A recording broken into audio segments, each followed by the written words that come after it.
मीरपुर नाम के शहर में तेजस अपनी पत्नी नीरू के साथ रहता था। पति पत्नी दोनों ही नौकरी करते थे। एक दिन तेजस गांव अपनी माँ के पास फोन करता है। हेलो, प्रणाम माँ।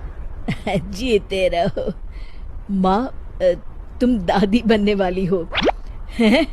अरे वाह, ठीक है बेटा, मैं कल ही आती हूँ। जब माँ जी शहर पहुंची तो बेटे बहू ने बहुत अच्छे से स्वागत किया। लीजिए माँ जी, चाय। अरे गर्मा गर्म पकोड़े ले आओ माँ के लिए। नीरू रसोई में गई और 2 मिनट में ही पकोड़े ले आई। जी ये लीजिए। बहू जादू से बनाए हैं क्या? अभी तो रसोई में गई थी। यमी। माँ जी, शीला रसोई में पकोड़े तल रही है, मैं बस लेकर आई।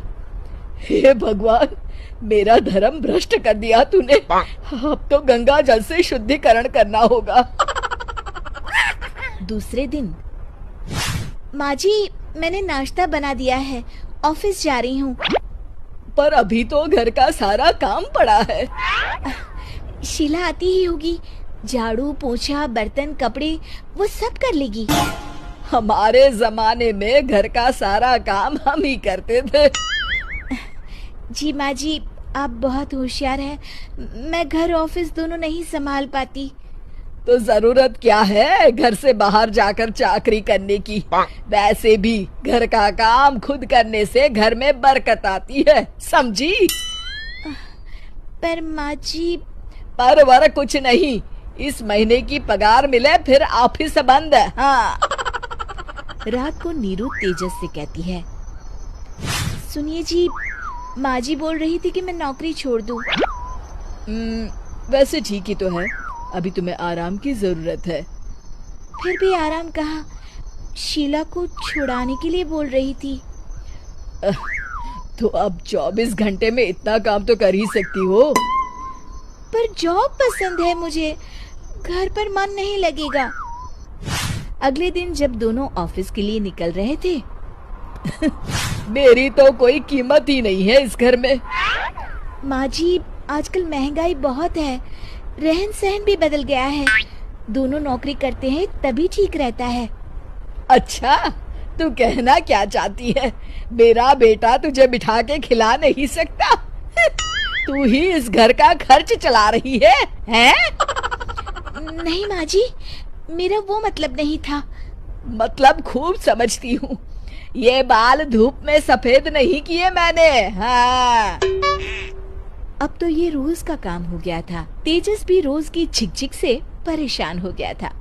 एक दिन उसने कहा, नीरू, वैसे भी तुम्हें मैटरनिटी लीव मिलने वाली है, तो अभी से ही छुट्टी ले लो।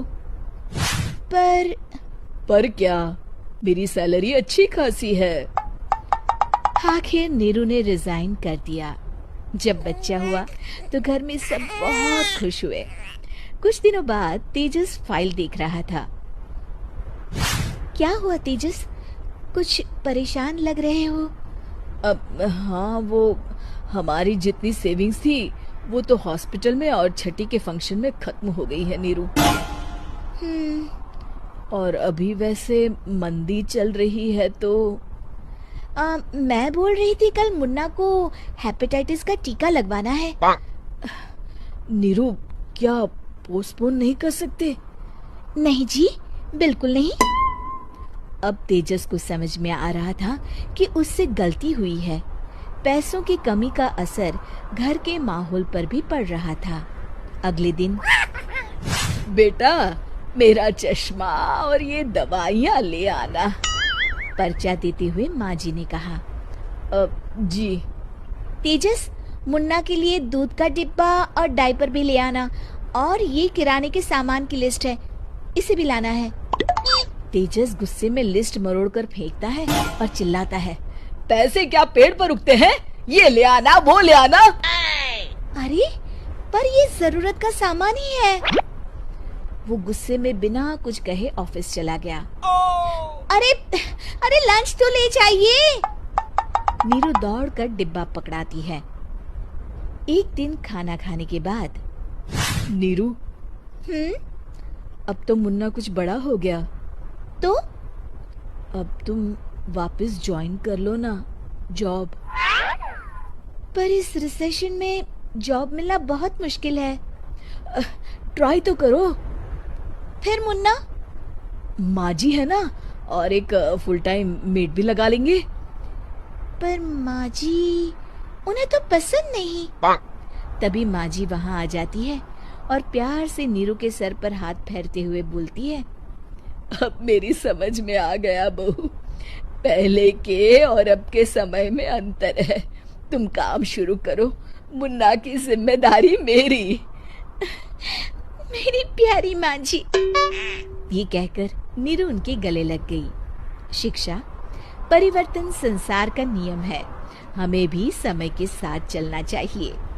उम्मीद है कि आपको हमारी ये कहानी पसंद आई होगी। कृपया हमारे चैनल को सब्सक्राइब करें और सभी अपडेट्स के लिए बेल आइकन जरूर क्लिक करें। और हाँ, वीडियो लाइक और शेयर करना मत भूलिएगा। Bye bye.